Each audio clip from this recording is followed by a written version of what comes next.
Hello and welcome to another episode of Creating Cultures that Outperform. I'm Frank Warner. I'm the founder and CEO of People Productive. I'm here with my amazing co-host, Terri Mays. If you've been joining us on these series, you know we're always talking about some very pertinent topic in the workplace. We've been covering a set of experiments so we can share knowledge about behavioral psychology and other things that apply in the workplace, especially if you want to create a culture that outperforms. So today, we're going to be talking about self-limiting beliefs and how important it is to overcome self-limiting beliefs in the workplace. You find self-limiting beliefs in individuals, you find self-limiting beliefs in teams, you find them in organizations, and you find them in leaders, leadership self-limiting beliefs. And it is super important to overcome these. So, in the psychology circles, they talk about self-handicapping. So we'll start with a very short snippet on self-handicapping, and then we'll get right into it. So, Tara, anything you want to say to tee this up before we get into it? Yeah, I think this one is a good topic and something that you really do have to be pretty self-aware to realize that it's happening, because it's such a natural thing to do. If you're, most arrogant and proud people don't struggle with this problem often, but it's usually those of us that are a little bit more well-rounded and, not so arrogant that can at times, feel like maybe I'm not as qualified and start to limit myself on what I can do and what I can't do.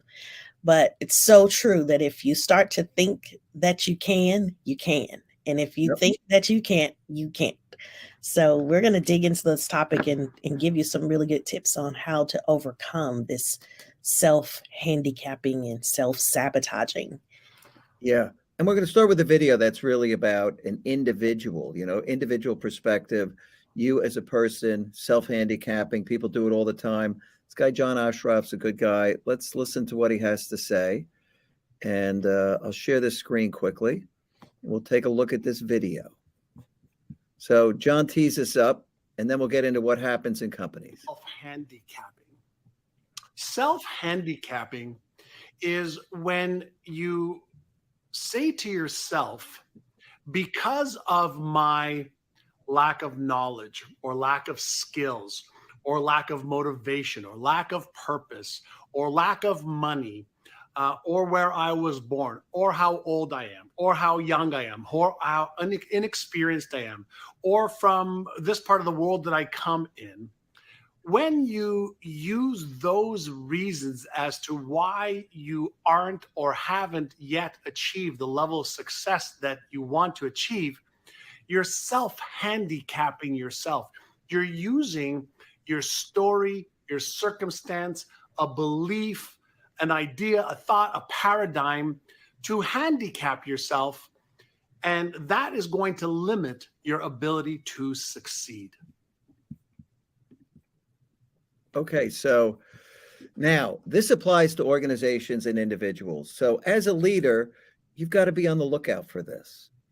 There are companies, you go join a company, you're a leader, try to find out what their self-limiting beliefs are because they exist. You have organizations that have suffered through maybe a series of failures.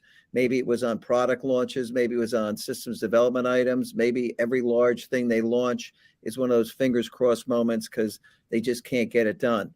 And you start to say, oh, wow, look, we can't get these things right. There's just something wrong here. Or individuals, for all the reasons that, John talked about in that video, they think they're not good enough to do something. And the one thing you want to make sure is that as a leader, you are not handicapping other people. I saw that happen so many times where somebody'd say, oh, it'll take them 3 weeks to get it done. Don't see if they can do it in a week. The fact is, humans, you need to set high expectations. People want to meet your expectations. And humans overcome stuff through challenge. That's how they learn and grow. So it's all really good. And you got to be on the lookout for this, Tara? That's right. A lot of times we see this play itself out when it's time to give somebody a promotion or give them more responsibility on a team, give them a manager position. Something like that will often trigger people to say, I don't know if they're ready yet.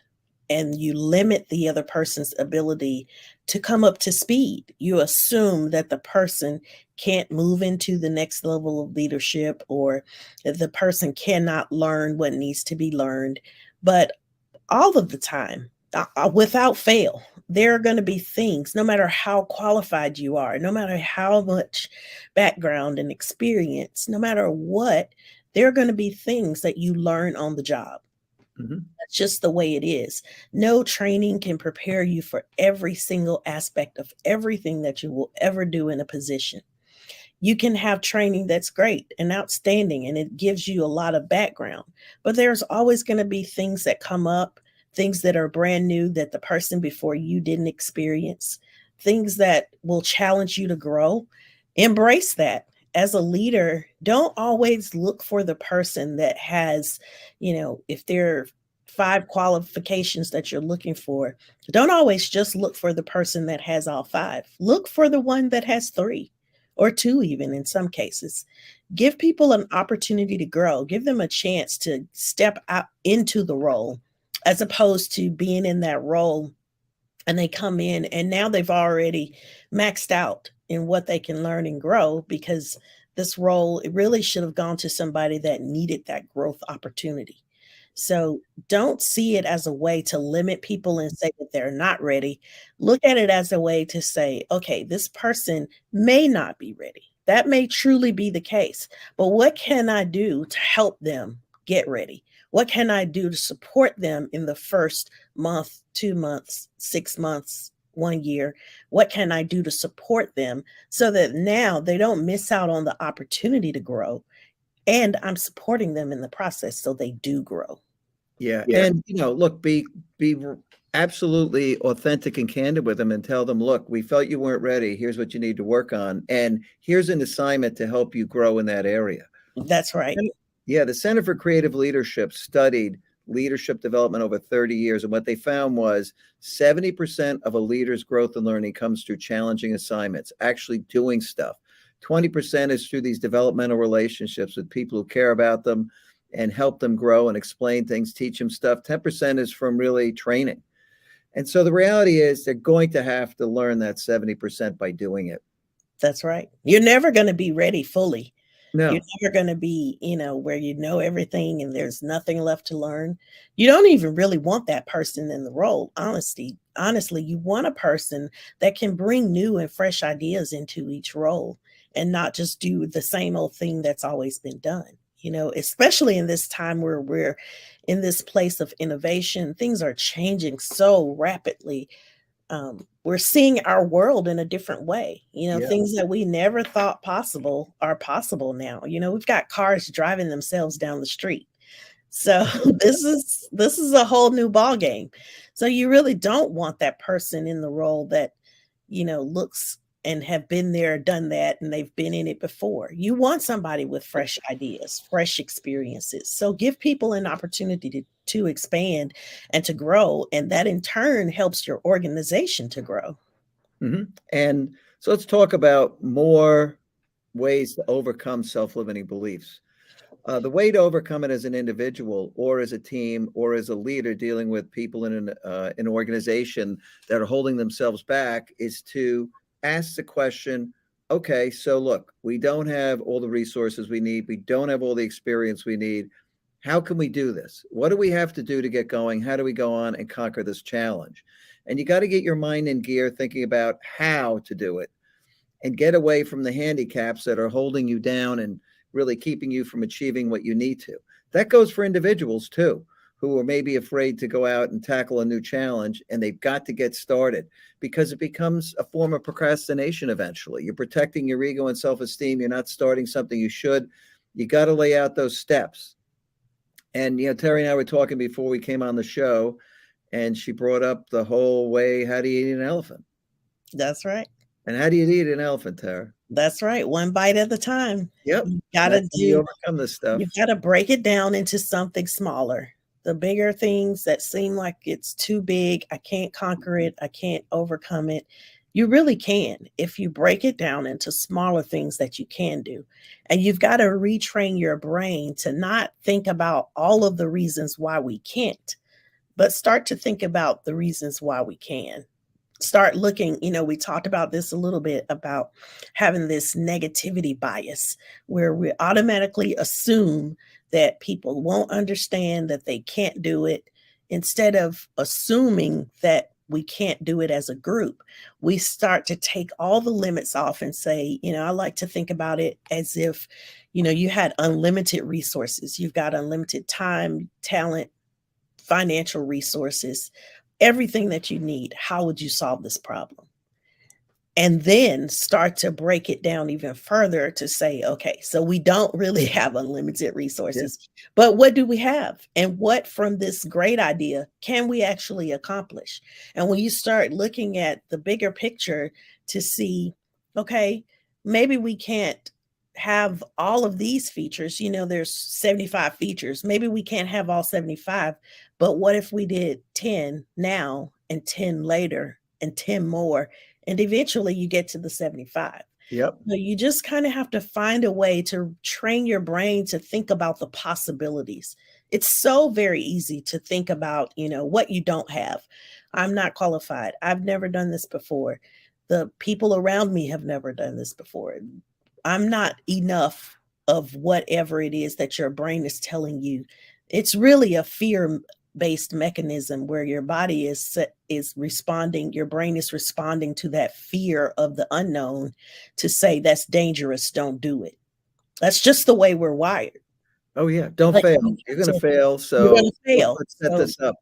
And so- that way, self-handicapping says, if I go out and say, look, if we do this, we're going to fail, and I don't put myself fully in it, when it fails, you've got the I told you so.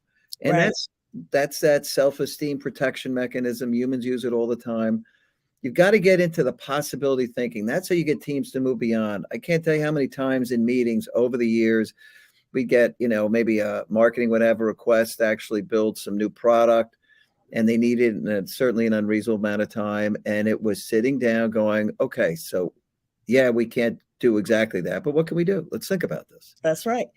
Think about the possibilities. Start to dream, start to imagine what you can accomplish. And if you have a team, we've done a whole series on the human factors of leadership, but if you have a team that already gels, they already get along well, they're already high performing, they're a culture that outperforms. If you've already got that type of a team, you'll be just flat out amazed at what people can accomplish when they see a challenge and they know that their teammates have their back, their leadership has their back.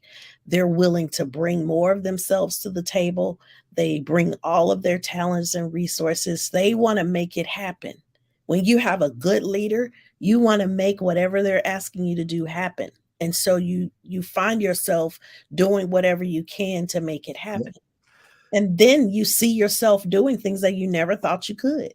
The greatest accomplishments occur when you're overcoming the greatest challenges. And that is what builds like that strength and sinew that holds these teams together when they overcome these challenges together. And so the possibility thinking, stepping forward and getting the group to see there are ways to overcome a challenge, or getting an individual, if you have people who work for you and you see that they're putting these self-limiting, self-handicapping beliefs out, you got to get into the possibility thinking with them. You got to get them to move beyond the doubt to actually moving forward, starting to do stuff. This is what really matters. And you can do it. You can lead your organization to much greater things if you deal with these self-limiting beliefs. Every organization has them, many teams have them, and many individuals have them. Certainly people who haven't overcome challenges are more likely to have them. People who've overcome a lot of challenges are ready to jump into battle. No problem. We'll figure it out. Let's get to it. And that's a big difference. You could spot it right away. Yeah. Yeah. My husband laughs at me all the time because I am a problem solver. That's just the way I'm wired. I cannot stop. I can't stop fooling and tinkering and thinking about it until I have a solution. And so I'll be working on something that he would have long ago given up on. That's just not his strong suit. And so he will say, I can't believe you're still looking at that, or you're still trying to figure that out. but it just invigorates me. I don't know. I'm one of Yeah. those people that likes to solve problems. He keeps me balanced for sure Yeah. because I can be more serious, but he's the life of the party. So he keeps me where I'm not so serious all the time. So he definitely has his strong suits, but you know, you get focused on a problem and I'm just like a dog with a bone. I'm not going to let it go until I figure out how this works and how it can be better. You know, No I don't question. know if you've seen those. It's like a coffee mug on Amazon or a t-shirt or something like that. And it's like the easiest way to get an engineer engaged is to say, there's got to be an easier way. There's got to be a better way. And that's like triggering for Yeah. somebody who's wired that way to just think about it and say, how can we do this better? And so many inventions have come from that. So many things that we Oh, use it's every day amazing. have Yeah, come from challenge. just everyday problems that somebody looked at it and said, we can do this a different way. That's right. And most innovation is incremental. It's like that. We can do this a better way. Incremental innovation. You don't have to invent the next airplane. Most things aren't invented that way. In fact, they're incremental. So look, you can take your team, your organization, your company to new levels. You've got to overcome these self-limiting beliefs. You've got to create challenges. People have to overcome them. You've got to get that possibility thinking going in response to any of these self-limiting beliefs and self-handicapping situations that you find team members or teams or departments in. And that's how you really move forward. So, we're here every Wednesday, 3 o'clock. We have a new show. It's one of the leadership factors that's going to help you create a department that outperforms without burning people out. Because now we're talking about really unlocking and tapping real energy that people have to do things, that real, innate desire, intrinsic energy. This is what you use to really get a department to outperform without burning people out. So I think it's huge. We're going to cover another topic next week, guaranteed to be interesting. I hope you found this super enjoyable, and we'll see you next time. Yes. Bye for now.